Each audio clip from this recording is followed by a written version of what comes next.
Good morning, Saints, and happy Monday. The verse for today is taken from Matthew chapter 4, verse 1. Then Jesus was led by the Spirit into the wilderness to be tempted by the devil. I believe that there are four main takeaways in today's verse. Number one, everything that we do must be guided by the Holy Spirit and not emotionally driven. Sometimes we make hasty decisions and then we go and ask God to bless it. But here we see Jesus leading by example, allowing the Holy Spirit to guide him. And so we are to do a self-check and make sure that when we are doing things, it's not out of selfish ambition or to glorify the flesh, but rather we are being led by the Spirit and God is receiving all the glory. Number two, everything that we are asked or commanded to do, Jesus did. He led by example. He gave us the blueprint of how to live as believers.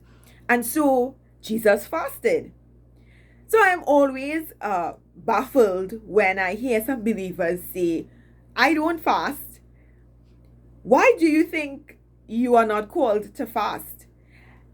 There's a particular text where Jesus said, when you fast, do not do like some religious leaders where they look sorrowful and pitiful because they want the attention, but that you must fast in private.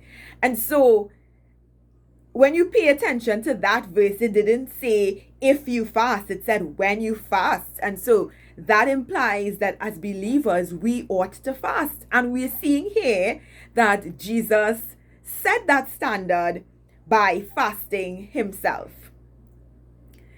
Number three, temptation is not sin.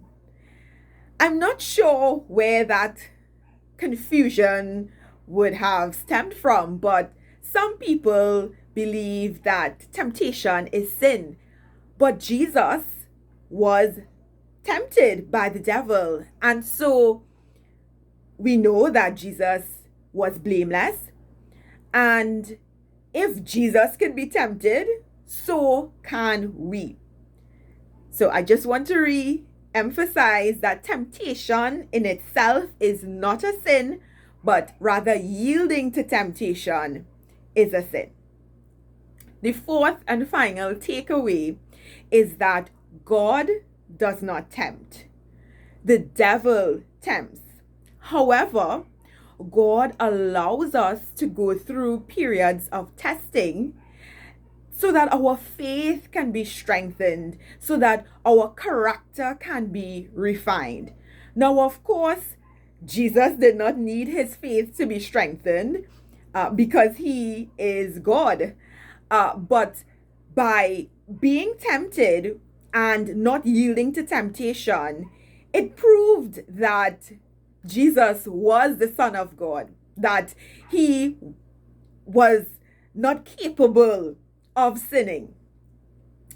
Now, as the Anglican community prepare to embark on our period of fasting known as Lent, I just want to reiterate my first point that whether you decide to fast or whatever you decide to abstain from, ensure that you have given it prayerful consideration.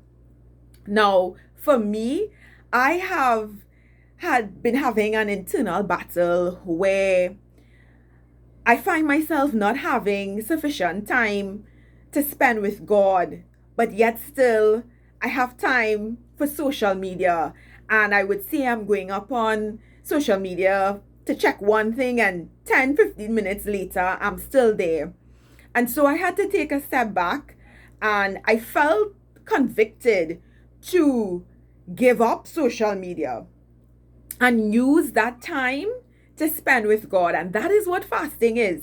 It's about denying yourself from your fleshly desires, and then filling that void that you have created with things that are of God, and to spend time with God so that you can hear his voice, and amazing wonderful things can happen when you decrease so that God can increase.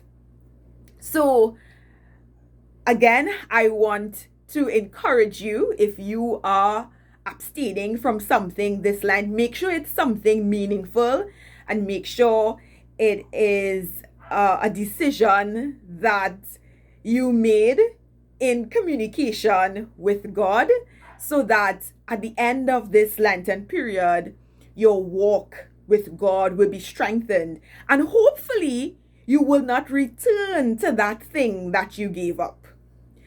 Have a blessed week, everyone. Take care.